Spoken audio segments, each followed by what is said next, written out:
नमस्कार, आप सभी लोगों का बहुत बहुत स्वागत है। आप देख रहे हैं टाइम समाचार। मैं हूं पुष्पेंद्र यादव। आज सबसे बड़ी चर्चा इस विषय पर होगी कि लोगों को शराब जरूरी है या भोजन। कई जगह देखा गया कि शराब की दुकानें खुली हैं, लेकिन भोजन की दुकानों पर तालाबंदी थी। जो लोग यहाँ बाहर के रह रहे, स्टूडेंट रह रहे, उनके लिए सबसे बड़ी समस्या ये हो गई कि जो वो ढाबे या कहीं छोटे मोटे होटल पर खाना खाते थे, उनको काफ़ी समस्याएं आई। लेकिन शराब के लिए लोग आसानी से शराब लेने जा रहे थे और लोगों को पुलिस परेशान भी कर रही थी। इसी चर्चा पर हमारे साथ कुछ मेहमान जुड़ेंगे, उनका हम आपको परिचय कराते हैं। हमारे साथ समाजवादी पार्टी से वीरेंद्र प्रताप सिंह जी जुड़ चुके हैं, जो युवा नेता हैं, और हमारे साथ किसान नेता गौरी शंकर बिदुआ जी जुड़े हैं, उनसे भी हम चर्चा करेंगे। और हमारे संवाददाता प्रवीण भार्गव लगातार जुड़े हैं। आप सभी लोगों का टाइम समाचार में बहुत बहुत स्वागत है। और हम आज चर्चा को आगे बढ़ाएंगे कि किस तरह से लोगों को शराब तो आसानी से मिल जा रही है, लेकिन 2 दिन के लॉकडाउन में उनको भोजन की व्यवस्था भरपूर नहीं हो पाई। सबसे पहला सवाल हमारा वीरेंद्र प्रताप सिंह जी से होगा। वीरेंद्र प्रताप सिंह जी, आप ये बताइए कि लोगों को शराब जरूरी है कि भोजन? धन्यवाद बहुत बहुत पुष्पेंद्र जी। आज के इस महत्वपूर्ण विषय पे आपने जो बोलने का मौका दिया। देखिए, जहाँ आप देख रहे हैं एक तरफ पूरा देश एक महामारी से जूझ रहा है, और ऐसे समय में जहाँ शराब की दुकानें खुली हो, एक तरफ प्रदेश सरकार अपने आय के स्रोत को देख रही है, लेकिन लोगों को भोजन कैसे दे उसका कोई स्रोत नहीं है। आपने देखा होगा तमाम लोग जो आज भूख से मर रहे हैं, जो लोग कहीं ना कहीं कोविड के लिए अस्पताल में भर्ती हैं, जिनको टेस्टिंग के लिए ले जा रहा है, उनको भी कहीं ना कहीं आज की स्थिति में भोजन की कोई व्यवस्था सरकार द्वारा नहीं है। जी, आपसे वीरेंद्र प्रताप सिंह जी एक सवाल और होगा कि लोग जो सड़कों पर निकल रहे थे, 2 दिन का लॉकडाउन था, लॉकडाउन के बाद उन लोगों को तो रोक लिया जा रहा था जो मेडिकल जा रहे या अन्य जरूरी सामान लेने जा लॉकडाउन रहे। के समय में भी लॉकडाउन के समय में भी खोली जाए, लेकिन जी जब बात आती है युवाओं की, क्योंकि आपको भी पता है बुंदेलखंड क्षेत्र में बाहर का युवा भी कहीं ना कहीं पढ़ने आता है, और जब युवाओं पे खाने और पीने की बात आती है तो उनकी कोई भी व्यवस्था सरकार द्वारा युवाओं को नहीं। आप देखिए युवा परेशान है, जहाँ ढाबे बंद कर दिए गए हो, जो लोग यहाँ मजदूरी करने आए थे बाहर से वो भी यहाँ से चले गए, उनकी कोई व्यवस्था नहीं की गई कि वो यहाँ रह के काम कर सके। होटल और ढाबों में लोग काम करते थे। इसलिए आज की स्थिति को देखते हुए मैं तो ये मानता हूँ कि सरकार युवाओं के साथ नाइंसाफी कर रही है। एक तरफ अपनी आय को तो बढ़ाती जा रही है, लेकिन युवाओं को कहीं ना कहीं डुबाती जा रही है, उनको भूखों मार रही है। जी बिदुआ जी, हमारा आपसे सवाल है कि शराब जरूरी है या भोजन? आप क्या कहेंगे इस मुद्दे को लेकर कि शराब तो आसानी से मिल रही है, सरकार ने शराब की दुकानें खोल दी हैं, लेकिन फिर भी लोगों को भोजन आसानी से उपलब्ध नहीं हो पा रहा है। जो छोटे मोटे होटल हैं, ढाबे हैं, वो 2 दिन लगातार बंद किए जा रहे हैं। जी देखिए, सबसे बड़ा हास्यास्पद यही है कि शराब जरूरी है या भोजन, इसको कौन नहीं जानता है कि भोजन आवश्यक है। और सबसे बड़ी दिक्कत ये है कि आजकल इस सरकार में जो सरकार चल रही है, ये हिंदुत्व की सरकार है। ये राम जन्मभूमि का शिलान्यास करने वाली है 5 तारीख को, यानी धर्म को मानने वाली है। हमारे मुख्यमंत्री योगी जी हैं। उसके बाद शराब को इतनी खुली छूट के सारा कुछ बंद है। बच्चा मर जाए दूध नहीं ला सकते, आदमी मर जाए उसको खाना ढाबा पे नहीं मिल सकता है। हम दवाई लेने जाएंगे हमें लाठी पड़ेगी। जो बाहर से ट्रेन से लोग बाग आ रहे हैं वो कैसे भटक रहे हैं, कल हमने देखा, परसों देखा, वो 2-2 रोटी के लिए भटक रहे हैं। जो लोग यहाँ रह रहे हैं उनके लिए कोई व्यवस्था नहीं है। ऐसे मौसम में सिर्फ दारू की दुकान खोलना और सारा कुछ लॉकडाउन करना, ये हम लोगों को, हमारे नहीं, ये किसी के भी पल्ले नहीं पड़ा। अगर योगी सरकार अगर मात्र राजस्व के लिए ऐसा कर रही है तो ये उचित नहीं है। राजस्व सरकारों के पास कई साधन है, तमाम हमारे यहाँ बुंदेलखंड से ही अगर ले लें तो राजस्व के इतने सारे संसाधन हैं तो उसको कमी नहीं होना चाहिए। अब सिर्फ दारू पर ही डिपेंड हो जाना, हमारी युवा पीढ़ी को बरगलाना। और एक बात और बता दूं पुष्पेंद्र जी, कि जो हमारे किसान बर्बाद हुए हैं वो 50% दारू का दोष है उसमें। जो कच्ची जो पक्की और जो दुनिया भर की जो दारू 24 घंटे बिकती है, ये निंदनीय नहीं। देखिए 3 होती हैं श्रेणी, उत्तम, अति उत्तम और सर्वोत्तम। ये निंदा में सर्वोत्तम श्रेणी में ये निंदनीय कृत्य है योगी सरकार का। और जो बात अगर होगी, अगर निंदनीय होगी तो निंदा की जाएगी, और अगर सराहनीय होगी तो उसकी सराहना करी जाएगी। मैं किसी पार्टी का व्यक्ति नहीं हूँ। मैं इस शराब की जो बिल किया है इन्होंने सैटरडे संडे को भी, इसकी मैं घोर निंदा करता हूँ। जी, प्रवीण हमारे साथ जुड़े हैं, हमारे संवाददाता। प्रवीण, झांसी का क्या हाल रहा? 2 दिन में लॉकडाउन में लोग कितने परेशान हुए? जो बाहर के स्टूडेंट हैं, जो और लोग हैं जो अन्य फैक्ट्रियों में, ऑफिसों में काम करते हैं, उनका केवल साधन खाने के लिए छोटे मोटे होटल या ढाबे होते हैं, उनको कितनी परेशानी हुई? जी, मैं आपको बता दूं उपेंद्र जी कि झांसी में लॉकडाउन था 2 दिन का। 2 दिन के लॉकडाउन में लोगों को काफ़ी परेशानी हुई। लेकिन एक तरफ जहाँ देखा जाए, जो लोग भोजन के लिए परेशान थे, उनको भोजन कहीं नहीं मिला। खासकर स्टूडेंट वर्ग, युवा वर्ग और जो बाहर से लोग आके यहाँ काम करते हैं, जो उनके परिवार नहीं है और घर में जिनकी भोजन की व्यवस्था नहीं, वो ढाबों पर ही डिपेंड करते हैं। ढाबों के अलावा कोई भी जगह अन्य ऐसी नहीं थी कि जो खुली हो। कल लगातार 2 दिन यहाँ जो बाहर के युवा हैं या छात्र हैं, उनको 2 दिन भोजन में तरसना पड़ा। और उसके साथ साथ शराब की दुकानें बराबर खुली रही। लोग, अब एक बात पर थोड़ा सवाल ये उठता है कि लोग कहते हैं घर से बाहर ना निकलिए, लेकिन जो लोग, कुछ लोग ऐसे थे जो खाली शराब लेने के लिए ही घर से बाहर निकल रहे थे। तो ऐसे में हम कैसे कोविड को रोकेंगे? लोग शराब लेने बाहर निकलेंगे, शराब का बहाना बनाएंगे तो उनको जाने दिया जाएगा, लेकिन जो लोग भोजन के लिए बाहर निकलेंगे या दवाई के लिए बाहर निकलेंगे, उनको रोक लिया जाएगा। ये थोड़ा सा समझ से परे है जी पुष्पन जी। तो कल क्या हालात रहे प्रवीण कि सड़कों पर लोग जो दवाएं लेने जा रहे थे उनको रोका जा रहा था, उनके चालान किए जा रहे थे, पुलिस प्रशासन उनके ऊपर सख्ती दिखा रही थी। खुद डीएम महोदय 2 से 4 घंटे फील्ड में मौजूद रहे, वो खुद चालान कटवा रहे थे। और जबकि जो लोग शराब लेने जा रहे थे वो आसानी से डीएम के ही सामने निकल जा रहे थे। जी, कुछ देखने को ऐसा मिला। लोग जो है ना, लोग शराब के लिए तो निकल रहे थे, लेकिन दवा लेने निकल रहे थे। लेकिन अमूमन लोगों ने ये कहा नहीं कि हम दवा लेने जा रहे हैं या टैक्स किस लिए निकल रहे हैं। लेकिन जहाँ तक शराब की दुकानों के लिए लोग ज़्यादा निकले हैं, उनको रोका नहीं गया है। और बाकी लोग अगर भोजन के लिए निकले हैं या दवा के लिए निकले तो उनको पूछताछ की, उनको रोका गया है, जैसा मुझे सुनने में आया है। जी, वीरेंद्र प्रताप जी, क्या मानते हैं आप कि लोगों के साथ जो सख्ती की जा रही है वो कितनी जायज है? नहीं, देखिए, आप खुद जानते हैं पुष्पेन जी, जब ये लॉकडाउन हुआ था तो झांसी एक ऐसी जगह पड़ती है जहां पूरे देश, मतलब सेंट्रल कॉरिडोर के नाम से अगर झांसी जाना जाता है कि अगर देश में किसी भी कोने से जाना हो तो आदमी को झांसी से होते हुए जाना होगा। और जब ये लॉकडाउन लगा हुआ था तब हजारों लाखों मजदूर हमारे झांसी से ही निकले थे। अगर आपने भी फील्ड वर्क किया होगा तो आपने भी ये देखा होगा कि सरकार की तरफ से कोई भी व्यवस्था उन मजदूरों को खाने के लिए नहीं की गई थी। जो संस्थाएं थी, जो खुद की संस्थाएं थी, जो लोगों को भोजन वितरण कर रही थी, जो लोग थे जो खुद अपने स्वयं के पैसे से लोगों को खाना खिला रहे थे, जो कुछ ऐसी संस्थाएं थी वो भी स्वयं के पैसे से कुछ लोगों को खाना खिला रही थी। सरकार की तरफ से कोई सी भी ऐसी व्यवस्था नहीं की गई थी कि लोगों को भोजन दिया जाए।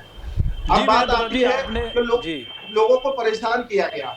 ये बिल्कुल सही बात है कि इस लॉकडाउन में 2 दिन के समय में लोगों के ऊपर डंडे भी बरसाए गए हैं और उनके चालान भी काटे गए हैं। अगर आप देखिए, आज तक जो पुलिस का रिकॉर्ड आया है उसमें रोज ये निकल रहा है कि हमने 4000 लोगों के चालान काटे, 3000 लोगों के चालान काटे, 5000 लोगों के चालान काटे। तो आप भी ये देख सकते हैं कि लोग किस कारण बाहर निकले थे। 5000 आदमी शराब खरीदने के लिए नहीं निकला था, वो अपनी चीजों, जो जरूरतमंद चीजें उनको लेने के लिए बाहर निकला था। जो युवा वर्ग है, जो युवा वर्ग दवाई लेने के लिए बाहर निकला, अपने भोजन के लिए बाहर निकला। जो बाहर के लोग यहाँ रह रहे हैं, आज की स्थिति में जिनके पास खाने के भी पैसे नहीं हो रहे हैं, उनके भी चालान काट दिए जा रहे हैं। आप बताइए कैसे वो लोग ऐसी स्थिति में जी पाएंगे जब उनके पास कोई आय का स्रोत नहीं है। मैं मानता हूं कि आज के इस व्यवस्था में सरकार ये देख रही है कि हम कैसे ज्यादा से ज्यादा सरकार की आय बढ़ा सके। मैं मानता हूं कि ठीक है, आप अगर आय के स्रोत देख रहे हैं तो आप ये क्यों नहीं देख रहे कि लोग जो परेशान है उनको हम कैसे सही कर सके, उनको भोजन हम कैसे पहुंचा सकें। जो बाहर के लोग, जो बाहर के स्टूडेंट, छात्र आज झांसी में रुके हुए हैं, उनके लिए आपने क्या व्यवस्था की? क्या आपके पास उनके भोजन की व्यवस्था है? क्या आपने कोई ऐसी चीज लागू करी जिससे कि वो, जिन लोगों के पास पैसे नहीं है, वो जाके कहीं भोजन कर सके? लेकिन सरकार की तरफ से कोई भी ऐसी चीज लागू नहीं की गई। आप ये भी जानते होंगे, मैं सभी के लिए नहीं कह रहा, लेकिन शराब पीने के बाद कुछ ऐसे समाज में आदत तत्व भी आ जाते हैं जो वारदातों को अंजाम भी देते हैं। अधिकतर वारदातें शराब पीने के बाद भी होती हैं। तो जब आप एक समय कोविड से सब लोगों को समझा रहे हैं, दूरियां बनाने के निर्देश दे रहे हैं, वहीं एक तरफ आप शराब की दुकान भी खोल रहे हैं, जिससे कि लोग शराब का सेवन करेंगे और उन वारदातों को दोबारा भी दोहराएंगे। जो वारदातें आज के इस प्रदेश में बढ़ती जा रही हैं, वो कहीं ना कहीं शराब के भी कारण उन वारदातों का बहुत बड़ा हाथ उन वारदातों का। इसलिए मैं बोलना चाहूंगा, आदरणीय मुख्यमंत्री जी से निवेदन करना चाहूंगा कि एक तरफ आप जहां ये देख रहे हैं कि हम कैसे अपने प्रदेश की आय को बढ़ाएं, लेकिन आप ये भूलते जा रहे हैं कि यहाँ का युवा बेरोजगार हो गया है, यहाँ का नौजवान बेरोजगार हो गया है, उसके पास खाने को कोई चीज नहीं है, उसके पास पहनने के लिए भी आज वो कपड़े नहीं रहे, चूंकि उनके पास आय का स्रोत नहीं रहा। जो किसान बाहर थे, जो किसानों की आज हालत क्या हो रही है वो भी किसी से छुपी नहीं है। और बुंदेलखंड का एरिया जहाँ सबसे ज्यादा लोग पलायन करते हों, आज वो पूरे लोग इस बुंदेलखंड में वापस आ गए। आपने उनकी क्या व्यवस्था की, आपने उनके भोजन की, रहने के, खाने के, पीने की क्या व्यवस्था की, इस बारे में भी आपको ये बताना चाहिए। आपको ये बोलना चाहिए कि प्रदेश सरकार ने ये व्यवस्था की है, लेकिन जब धरातल की बात आती है तो पूरी तरीके से प्रदेश सरकार फेल हो चुकी है। कोई भी काम जमीन पर उतरने का नहीं हुआ। आपने अभी देखा होगा पैरामेडिकल से एक तमाम वीडियो जारी हुई जिनमें लोग तड़प रहे हैं खाने के लिए, जिनको कच्ची रोटियां दी जा रही हैं, सब्जी एक एक दो दिन पुरानी दी जा रही है। लोगों ने जब इसकी आवाज उठाने की कोशिश की तो सरकार ने उनकी आवाज दबाने का भी काम किया।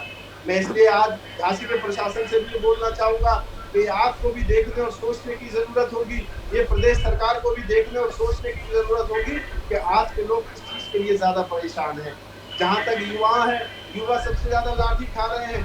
जो जरूरतमंद लोग बाहर निकले थे, जो अपने बूढ़े माँ बाप के लिए दवाई लेने के लिए भी निकले थे, उनको भी पुलिस ने कहीं ना कहीं लाठी से उनका स्वागत किया, और अगर लाठी नहीं की तो चालान से उनका स्वागत करने का काम किया। बताइए प्रदेश में कानून व्यवस्था कहाँ चली गई, जहाँ लोग खाने को तड़प रहे हो, और ऐसी स्थिति में प्रदेश सरकार शराब की दुकान खोलकर अपने खजाने में धन भरने का काम कर रही हो। जी वीरेंद्र प्रताप जी, आपने जो कहा सही बात है। प्रशासन जो वहाँ पर जो प्रवासी मजदूर आ रहे थे तो केवल एंट्री करने का काम कर रही थी, यानी कि गिनती कर रही थी कि कितने मजदूर यहाँ से निकल गए। जो आम लोग हैं, जो आम हैं, अपने पैसे से, जो NGO हैं वो अपने पैसे से उनको खाना भोजन करा रहे थे। हमारे साथ गौरी शंकर बिदुआ जी हैं। बिदुआ जी, अब शॉपिंग मॉल में भी शराब बिकेगी, यानी कि अब आम आदमी को शॉपिंग मॉल में शराब मिलेगी। इस पे आप कितना सही मानते हैं कि अब शॉपिंग मॉल में और चीज़ों की जगह अब शराब की बोतलें भी आपको मिलेंगी वहाँ पर? सही तो मैं क्या, कोई नहीं मान सकता है। इस पूरा प्रदेश का कोई भी व्यक्ति इस चीज को सही नहीं मान सकता है। अब रही बात वही कि सरकार अगर चाहती है कि बिके तो बिकेगी। वो जहाँ चाहे, सरकार चाहती है हर पेड़ के नीचे दारू बिकती है, कच्ची कबूतरा से बनाई हुई, हर चौराहे पे दारू बिकती है। ये हमारे और आपके चाहने से नहीं होगा, ये सरकारों को निर्णय लेना पड़ेगा, और सरकार वही निर्णय ले। मेरी तरफ से निवेदन यही है कि जिसमें पब्लिक का भला हो। सरकार दारू पिला के पब्लिक को मदहोश करके क्राइम बढ़ाएगी या उनको आर्थिक कमजोर करेगी, ये उचित नहीं है। ये मैं क्या, कोई भी उचित नहीं बता सकता है।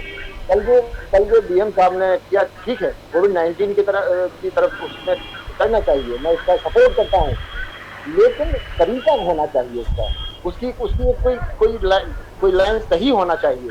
अब जैसे आपने 2,000 रुपए के चालान कर रहे हैं, आदमी खाने को बैठा है, आदमी के पास दवा के लिए पैसा नहीं है, बच्चों के दूध के लिए पैसे नहीं है।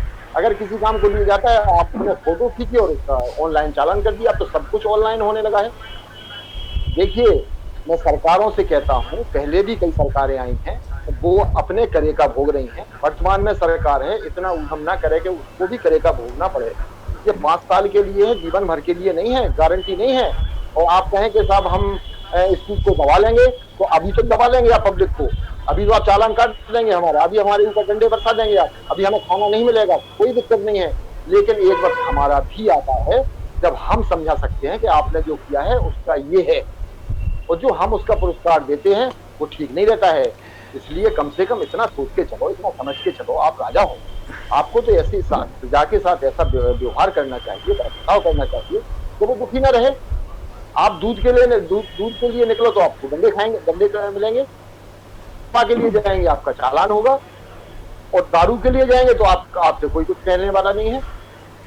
कल मैं गया था, मैं अपनी खुद की घटना बताऊं मैं पुष्पेन जी, कल मैं जा रहा था एक अधिकारी से बात करके, उसके बंगले पे जा रहा था, तो रास्ते में पुलिस वाले मिल गए।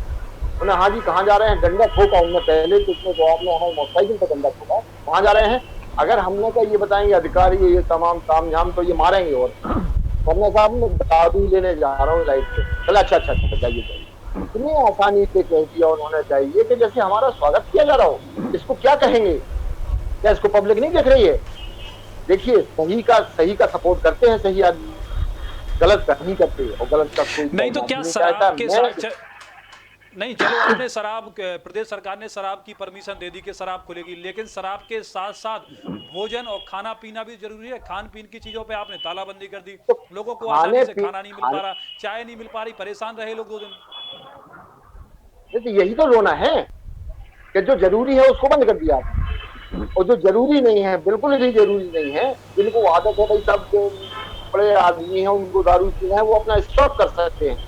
लेकिन बहुत जरूरी है कम से कम चाय की दुकानें खुली रहें, होटल खुले रहें, नाश्ते की दुकानें खुली रहें। जो बाहर से लोग आ रहे हैं, जो अपने मरीजों को देखने के लिए ग्रामीण क्षेत्रों से आ रहे हैं, जो किसान आ रहे हैं, रोटियां नहीं ला रहे हैं, तो कम से कम उनके लिए इतनी व्यवस्था हो कि वो होटल पे 10-20-25 रुपए का खाना तो खा सकें। अगर होटल वाले खोलते तो उनका चाल नहीं विधवा जी, एक चीज और हो सकती ना कि जैसे राजस्व बढ़ाने के लिए और भी चीजें हैं, आप और किसी से राजस्व बढ़ाइए, जरूरी थोड़ी है कि लॉकडाउन में आप शराब ही बेचो।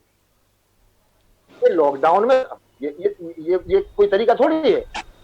लॉकडाउन में शराब बेचना क्या जरूरी है? तमाम इतने आय के स्रोत हैं, इसको आप राजस्व का मामला मत बनाइए, आप इसको बंद करवा दीजिए। आप अच्छे वाले परिवारों को बर्बाद कर रहे हैं, जहां खाने को नहीं है उन लोगों के लिए, उनको आप उत्साहित कर रहे हैं दारू पीने के लिए। आप खाना बनवाइए, खाना होटल पे लोगों को अलाउ करिए कि चाय की दुकान खुलें, पान की दुकान खुलें और होटल खुलें। कम से कम आदमी भूखा ना मरे, जिसके साथ बच्चे जा रहे हैं साथ में, अगर भूख लगी है तो क्या करेगा वो। विधवा जी, किसानों के क्या हालात हैं? किसानों को सबसे बड़ी समस्या हुई, मजदूरों को हुई, लेकिन किसानों के आखिर हालात क्या हैं, क्या स्थिति में है किसान? किसानों को जो वादा किया गया था उनको पैसे डालने का, क्या उनके लिए वो पैसे आए कि नहीं आए? देखिए, अगर हकीकत आप सुनना चाहें तो हकीकत ये है कि आंकड़े तो आ रहे हैं कि 80 करोड़ लोगों के खातों में पैसे पहुंच गए हैं, 40 करोड़ लोगों को फला मिल गया है, 30 करोड़ लोगों को अनुकंपा राशि मिल गई है, और किसी निधि मिल गई है। ये घोषणाएं होती हैं, इनका प्रचार प्रसार होता है। मैं निवेदन कई बार कर चुका है सरकार से कम एक बार आके उसको जमीन पे दिखवाइए। तो देखिए, भ्रष्टाचार चरम पर है।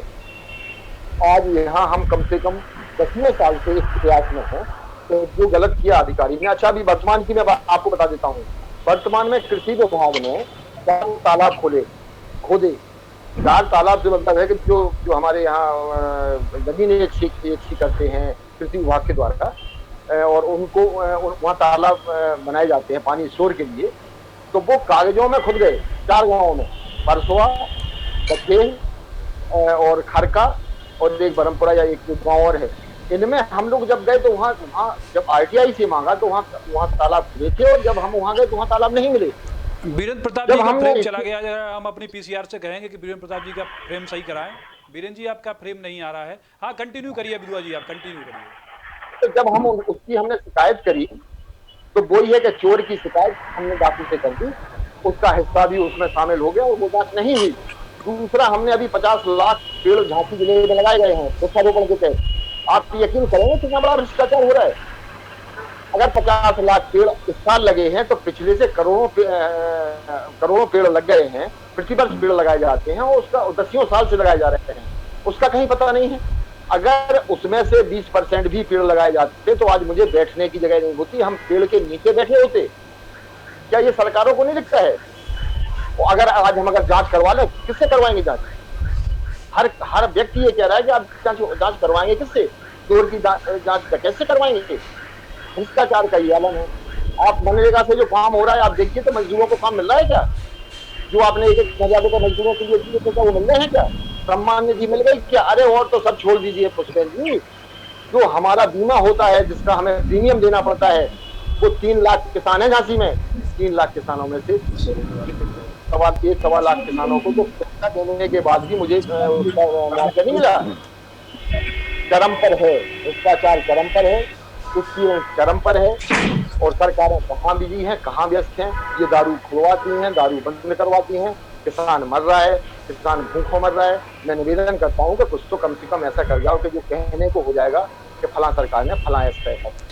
जी बीरेन जी, अब मॉल, शॉपिंग मॉल में भी शराब मिलेगी, यानी कि अब प्रदेश सरकार शॉपिंग मॉल में शराब बेचने का निर्णय कर रही है, यानी कि निर्णय ले ही लिया। उन्होंने कह दी उसकी फीस तय हो गई है, सारी चीज़ें तय हो गई हैं। आप ऊंचे जो ज़्यादा फीस देगा उनके मॉलों में अब शराब बेची जाएगी, बिल्कुल खुलेआम शराब। अभी तो शराब दुकानों में बेची जाती थी, कम ही दुकानें थी, लेकिन अब शॉपिंग मॉल में आसानी से आप अपनी फैमिली के साथ भी जाइए, किसी के साथ भी जाइए और शराब लेके वहाँ से आसानी से आ जाइए। क्या मानते हैं बीरेन जी आप? देखिए, मैं आपको वो ही बार बार बता रहा हूँ कि एक सरकार जहाँ अपने आय की शुरुआत उसका ये कहना है कि आप इसमें कुछ भी करते जाइए, देखिए दुकानों में शराब। लेकिन जहाँ मॉल की बात आती है तो मॉल में आप भी जानते हो कि छोटे उद्योगपति, जो बड़े बड़े उद्योगपति होते हैं, वही मॉल में अपनी दुकान खोल पाते हैं और वही ज्यादा पैसा दे पाते हैं गवर्नमेंट को जब वो मॉल में दुकान। तो जब शराब की बात आती है कि मॉल में अब जब शराब बिकेगी तो शराब पे टैक्स भी लगेगा, और जो बड़े उद्योगपति होंगे वो सरकार को कहीं ना कहीं खुश करने का भी काम करेंगे। जब मॉल में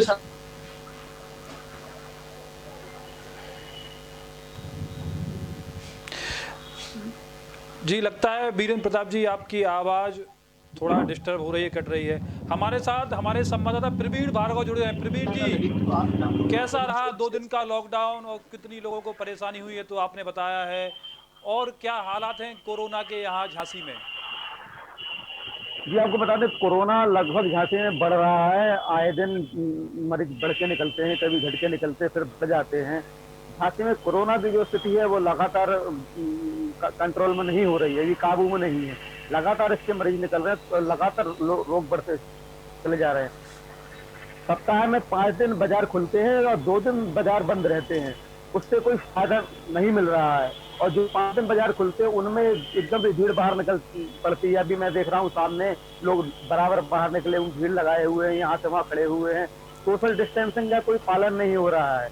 मास्क लगाए हुए हैं तो अगर मास्क लगाए हुए हैं तो नाक के ऊपर नहीं है, नाक के नीचे है, और देखा जा रहा है कि लोग भीड़ में है, इकट्ठा है। तो ये 5 दिन का जो बाजार खुलता है 2 दिन बंद रहता है, उसके बावजूद भी झांसी में कोरोना के जो मामले हैं वो घट नहीं रहे हैं, लगातार बढ़ रहे हैं। जी पुष्पन बीरेन जी, आप कंटिन्यू कीजिए, अगर आपको हमारी आवाज आ रही हो। आपकी थोड़ी आवाज कट रही थी। शॉपिंग मॉल को लेकर आपको आ रही है आवाज? मेरी आ रही है? जी जी आ रही। अच्छा, मैं देखिए, जहाँ तक पुष्पिन जी बात है, मॉल में शराब बिक रही है, ये आप भी जान रहे हैं कि सरकार आय के स्रोत देख रही है। आप खुद देखिए, जहाँ शराब पे आदमी टैक्स सरकार बढ़ा रही है और अपने आय के स्रोत देख रही है, वही लोग अभिभावक, खासकर जो छोटे परिवार थे, फीस के मुद्दे को लेकर कितने बार ये मुद्दा उठ चुका है, लेकिन आज तक इस उत्तर प्रदेश सरकार ने फीस को लेकर कोई भी कदम नहीं उठाया। मैं जानना चाहता हूँ सरकार से कि जहाँ एक तरफ आप अपने आय के स्रोत देख रहे हो, तो दूसरी तरफ ये क्यों नहीं देख रहे आपके जब बच्चे पढ़ने नहीं जा पा रहे, जो बच्चे के माँ बाप है वो बाहर नहीं निकल पा रहे, उनके पास आय का कोई स्रोत नहीं बचा। और ऐसे में स्कूल वाले, जो प्राइवेट स्कूल वाले हैं, वो कहीं ना कहीं परिवार पर दबाव बना रहे हैं कि आपको फीस देनी ही पड़ेगी, आपको फीस पे करनी ही पड़ेगी, अगर आप फीस नहीं करोगे तो आपके बच्चे का हम नाम काट देंगे। तो मैं पूछना चाहता हूं कि जब आपदा के समय में जो हमारे देश के पास फंड होता था, जो पूंजी होती थी, वो कहां चली गई? आज एक ऐसी आपदा इस देश पे आ पड़ी है कि लोग, जहां तक मैं मानता हूं, गरीब पूरा बेघर हो चुका है, उसके पास कोई सहारा नहीं बचा। बहुत से ऐसे व्यापार हैं जो बिल्कुल खत्म हो गए हैं। मतलब आप सोचिए, जो लोग, कुछ व्यापार तो ऐसे हैं जो बिल्कुल खत्म हो गए, मतलब लोग भीख मांगने की कगार पे आ गए हैं। सरकार उनके लिए क्या कर रही है? सरकार क्या कर रही है उन बच्चों के लिए जो स्कूल नहीं गए फिर भी स्कूल वाले उन पर जबरदस्ती दबाव बनाकर फीस मांग रहे हैं। मैंने ये मुद्दा कई बार उठाया, लोकल प्रशासन पे भी उठाया और प्रदेश सरकार को भी मैंने ये लिखा कि कृपया करके ये फीस माफ करें बच्चों की। अभिभावक के पास कोई काम नहीं है, बेचारे फीस कैसे देंगे। लेकिन देखिए ना, प्रदेश सरकार के कान में एक जू भी नहीं, उसने इस मुद्दे पर कोई फैसला नहीं लिया। और अगर फैसला लिया तो इस पर लिया कि शराब की दुकान खुलनी चाहिए, शराब मॉलों में बेचनी चाहिए। मैं पूछना चाहता हूं सरकार से कि आपके पास तमाम आय के स्रोत हैं, तो ऐसा ही स्रोत क्यों आपने चुना जिससे कि कहीं ना कहीं कोई दुर्घटनाएं बढ़ जाएं, अपराध बढ़ जाए। आपके जानते हो शराब पीने के बाद अपराध बढ़ते हैं, लोग इसको पीने के बाद दुर्घटनाग्रस्त भी होते हैं। कई घर इससे बर्बाद हो गए, कई परिवार इससे बर्बाद हो गए जिनके घर में खाने को नहीं है। कुछ लोगों को इसमें बुरी आदत भी पड़ जाती है जिससे कि उनके घर पे खाने को भी नहीं होता, लेकिन फिर भी कुछ लोग शराब की तरफ भागते हैं। तो जब ऐसी स्थिति थी जहां लोग मर रहे थे इस महामारी से, तो आपके दिमाग में एक कैसी बात आई कि आपने शराब की दुकानें खोल दी। अगर आपको खोलने थे तो और भी चीजें देखिए ना। इस विकराल स्थिति में जहां लोग कहीं ना कहीं अपनी सुरक्षा की ध्यान पर दे रहे हैं, वहीं शराब की दुकानें तो खुल रही हैं लेकिन मंदिर आज भी बंद है। मैं जानना चाहता हूं कि मंदिर भी अगर आपको खोलने के जैसे शराब की दुकान पर देखो आप कितनी भीड़ लग रही है, क्या वहां सोशल डिस्टेंसिंग का पालन हो पा रहा है? अगर आप देखोगे इसके पहले जब शराब की दुकान खुली थी तो हजारों लोगों की भीड़ शराब की दुकान पर दिखी। ऐसी स्थिति में आप कैसे मानोगे कि हम इस महामारी से लड़ सकेंगे जब ये पूरा विश्व, आप मानिए जब ये पूरा विश्व इस महामारी से लड़ रहा हो। और हम तो जब हमारे देश में लॉकडाउन हुआ था तब केस बहुत कम थे, बहुत मामूली से थे। आज देखिए ना केस की स्थिति क्या हो गई, और आज हम लॉकडाउन खोलते जा रहे हैं और केस दिन पे दिन बढ़ते जा रहे हैं। और इन सब स्थितियों को देखते हुए अगर आज भी हम नहीं संभले तो ये मान लीजिए कि आने वाले समय में कि कोरोना कहीं ना कहीं लोगों को खत्म कर देगा, देश की स्थिति को विकराल कर देगा। ये देश और प्रदेश की सरकार को बहुत सोचने की जरूरत है इस मुद्दे पर। जी, हमारे साथ लगातार गौरी शंकर बिदुआ भी जुड़ चुके हैं जो किसानों की आवाज़ पूरे प्रदेश में बुलंद करते रहते हैं और कई उनके प्रमाण हैं कि उन्होंने किसानों के लिए लड़ाई लड़ी है। बिदुआ जी, अब क्या इस ओर सरकार को ध्यान देना चाहिए? चलो शराब तो बेच दी आपने, खूब बिक रही शराब आपकी, लेकिन अब इस ओर ध्यान देने की ज़रूरत है। जो किसान हैं, जो लोग हैं और जो झांसी के लोग हैं, स्पेशल हम झांसी की बात कर रहे हैं, जो लॉकडाउन 2 दिन का रहता है, सैटरडे और संडे, उन दिनों में क्या खाने पीने की दुकानें या खान पान की चीज़ों की दुकानें नहीं खुलवाना चाहिए? इस ओर ध्यान नहीं देना चाहिए? बिल्कुल, ये तो बहुत जरूरी है कि मैं आपको बताऊं कि अन्य सभी चीजों के बगैर चल जाएगा, दारू के बगैर चल जाएगा, जूता चप्पल की दुकान बंद कर दो चल जाएगा, कपड़े की दुकान बंद कर दो चल जाएगा, साग सब्जी की दुकान बंद कर दो चल जाएगा, परचूनी की दुकान बंद कर दो चल जाएगा। लेकिन खाने की व्यवस्था जिनके घर में नहीं है, जो बाहर के हैं, जो होटलों पे आश्रित हैं, जो ढाबों पे आश्रित हैं, उनके लिए मनाही मत कीजिए, उनके बंद मत कीजिए। दारू खोलना है खोलो, बंद करो, कैसा करना क्या। हम तो ये भी कहते हैं सरकार से कि आप गलिया में रख के गली गली पिटवा दो। अब क्या सरकार है, आपसे कुछ कह नहीं सकते हो, आप कुछ भी जो मर्जी चाहें वो कर सकते हैं, लेकिन कम से कम उन लोगों की भी तो सोचो जो 2-2 दिन के लिए 2-2 दिन जिनको खाना नहीं मिला है। यकीन मानिए कई लोगों पे हमारे पास फोन आए तो कल 3-4 लोगों की तो व्यवस्था हमने घर पर खाने की करवाई थी, खाना नहीं मिला था उनको, बाहर के हैं, हमारे परिचित के हैं, कहाँ जाएंगे वो। तो कम से कम इतनी व्यवस्था रहे कि कुछ जो बाहर से आ रहे हैं, उनके साथ बच्चे हैं, उनके साथ महिलाएं हैं, वो बीमार हैं, भूखे हैं, तो कम से कम चाय नाश्ता उनकी हो जाए, उनको खाना मिल जाए। जो ढाबे हैं वो खोल दो, जो रेस्टोरेंट है वो खोल दो, जो छोटे छोटे होटल है वो खोल दो, मेडिकल के पास जो होटल है वो खोल दो। तो होटल खुलने से क्या हो, इससे मैं आपको बताऊं कोरोना खाली होटल खुलने से थोड़ी बढ़ जाएगा। आज बाजार में देखिए आप क्या स्थिति है। अब आज कोई पुलिस वाला नहीं दिख रहा है, आज कोई सोशल डिस्टेंसिंग नहीं दिख रही है। तो खाली खाने में सोशल डिस्टेंसिंग देख के कोरोना कम करना, ये अगर सोच है तो ये सोच नहीं है, ये उचित सोच नहीं है सरकार की। सरकार को बड़े फैसले लेना चाहिए, हम जितने भी लेना चाहिए कि कम से कम अगर हमारे साथ बच्चा है तो उसको कम से कम दूध मिल जाए, चाय मिल जाए, रोटी मिल जाए, इतनी व्यवस्था तो करके चलना चाहिए। तो शराब खोले ना खोले मुझे मतलब नहीं है, लेकिन सारे होटल सरकार को खोलना ही चाहिए। जी। विधुआ जी आपका और वीरेंद्र प्रताप सिंह जी आपका और प्रवीण भार्गव जी आपका बहुत बहुत धन्यवाद, जो आप लोग हमारे साथ जुड़े। इस सबसे बड़ी बहस में आप लोगों ने अपना अमूल समय दिया। हम भी सरकार से गुजारिश यही करेंगे कि सरकार को इस ओर ध्यान देना चाहिए, जो लोग बाहर के रह रहे हैं उनके लिए व्यवस्था कराए, और ख़ास तौर से जिला प्रशासन की ये जिम्मेवारी बनती है कि शराब की दुकानें तो भले ही आप खोलें, क्योंकि प्रदेश सरकार का आदेश है तो वो आपको आदेश मानना है, लेकिन जो लोग, जो स्टूडेंट और जो लोग यहाँ पर किसी कंपनी में काम कर रहे हैं, किसी ऑफिस में काम कर रहे हैं, उनका केवल एक ही साधन है, वो मजबूरी में होटल पे खाना खाते हैं, किसी के पास बनाने के लिए व्यवस्था नहीं है। लेकिन सरकार को इस ओर ध्यान देना चाहिए कि उन लोगों की व्यवस्था करना चाहिए कि कम से कम खान पीन के जो हल्की फुल्की ढाबा दुकान जो भी हैं, कम से कम उन्हें खोलना चाहिए। कम से कम 2 दिन जो बेचारे जो भूखे रह रहे हैं वो भूखे नहीं रह सकें। इसी बात को लेकर हम इस बड़ी बहस में चर्चा कर रहे थे। हमारे साथ जो लोग जुड़े थे बुद्धिजीवी, उनसे हमने बात की। हम भी यही चाहते हैं सरकार से कि उनकी ओर ध्यान दे। तब तक के लिए आप सभी लोगों का बहुत बहुत धन्यवाद। आप जो टाइम समाचार डिजिटल मीडिया प्लेटफॉर्म पे आप लोग जुड़े थे, आप सब लोगों का भी धन्यवाद।